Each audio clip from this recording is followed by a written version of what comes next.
Good morning, everybody. I'm Sramana. I teach at the Department of Psychology in Ashoka University in Delhi, NCR. Well, not really Delhi, Sonipat, which is near Delhi. I begin by saying that mainly because I want to kind of put it out there as to what position I take, which might be slightly different from many of you here, but I think it fits in completely well because I think the last session really started the conversation on what this work is about. And I'm really glad that other speakers brought that up already. So, in general, I study identity, group dynamics, intergroup relations.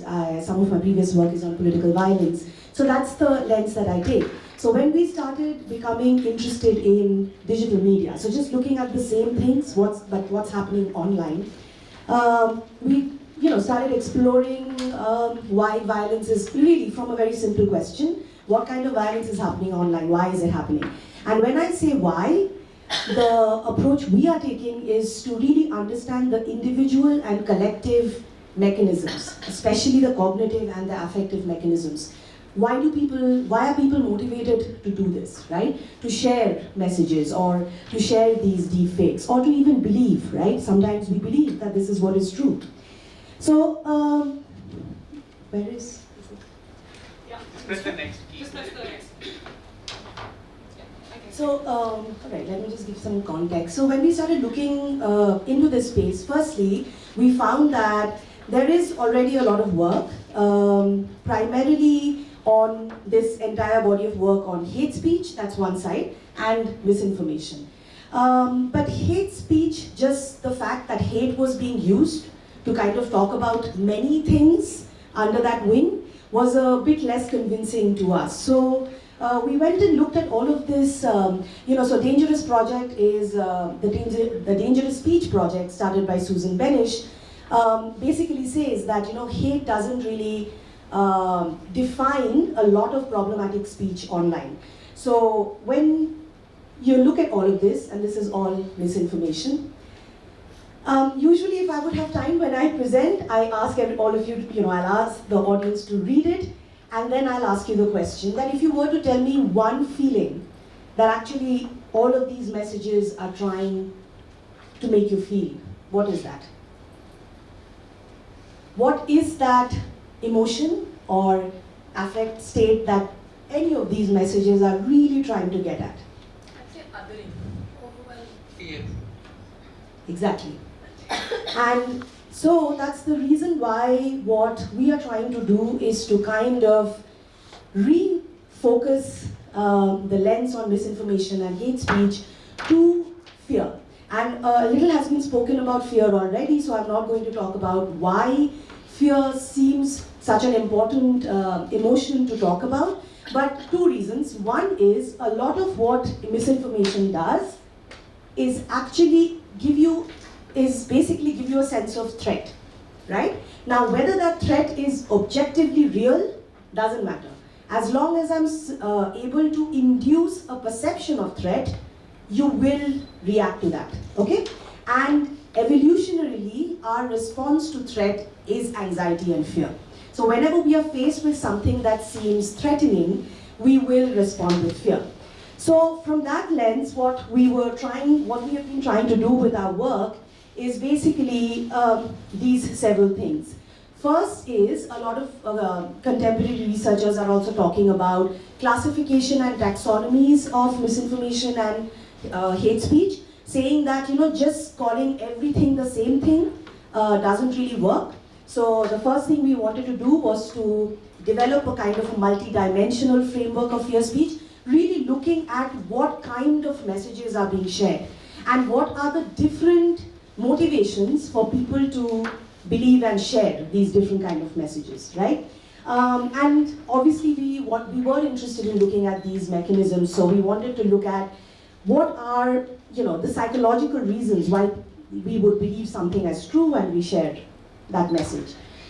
Okay, and ultimately this is, that is why I think this is a very appropriate platform. We are trying to come into these little gaps that exist when a lot of this work is big data based, which is great because it tells us patterns and networks of many things, but it might miss some of these aspects of what really, where, which kind of elements to work on when we are working with people to really make these interventions effective. Okay, so quickly, these are the 3 studies. There is a poster outside which also talks about the more ongoing and future work that we are doing, but this is the work that I'll quickly be talking about. So the first work that we did was, there's been some really nice work by Saha and colleagues. I think they've stopped doing it now, but they did some initial work on fear speech based out of IIT Kharagpur, I think. And they made an annotated data set of fear speech openly available. So we had a palette to start from, but what they were trying to say is that there is fear speech which is different from hate speech, right? What it tries to do is just induce fear. What we are trying to do is to go further in that and say that all kinds of dangerous and toxic speech online can be of any of these kinds. So they are not always violent and out there and explicit. And this is important from various points of view, but especially from the point of view of content moderation, design, and intervention.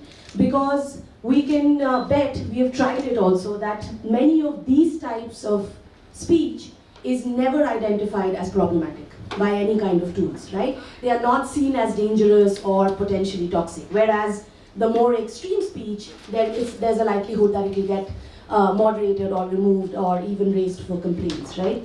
So this is the framework that we've come up with based on, we were working with anti-minority hate speech, anti-minority fear speech, but we are now trying to see whether this works with other kinds of contexts as well. Health misinformation, election violence, that's another project we are doing, to really see whether we see the spread. And what we're trying to say is that this kind of speech, which, there is no explicit content, there is no violent content that you can immediately see. All it will do is just leave a thought of suspicion in your mind.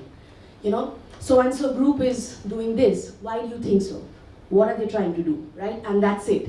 So it will be as subtle as that. So the next, data that I'll kind of share with you quickly is this. So we ran some experiments to see what were people's responses to these different categories of fear speech. And as other studies have also shown, the non-violent and suspicious kind of messages are seen as people to be more familiar, like they think that I've seen this online already. They believe it much more than the explicit messages, and they also share it much more than explicit messages. So it's really, all of the virality tends to come from these less explicit and potentially harmful, because what this is doing is still inciting fear. And if you keep going into that loop of hearing and responding to these messages, there is a high likelihood, based on evidence, that the radicalization or the escalation towards violence can happen. And lastly, because I have 2 minutes, all of these things are important. There is more than one category of what very simply has been called as hate speech. There are many things happening there. Sometimes it's just mildly disturbing, racial slurs, gender-based abuse, and that is very subtle. It's just put in there in terms of an image. So we need to understand the multi-dimension of this. But the fact that not only are we likely to share, and this is something I want to talk about, a lot of research shows that sometimes we share messages which we don't think is true, but we still share it for various reasons. We think we need to, others around us. But we see that non-violent fear messages actually, tend to also lead to truth perception, which is really important because it is the formation of belief. So not only am I sharing it, I'm actually believing this misinformation that I'm reading about whatever that is, whatever is the target group or information, is actually true. So it can lead to belief formation. These are some of the next steps that we are on. I would love to hear your thoughts and ideas on how to really expand this to other platforms, other kinds of contexts where this can work. That's my team, and thank you very much.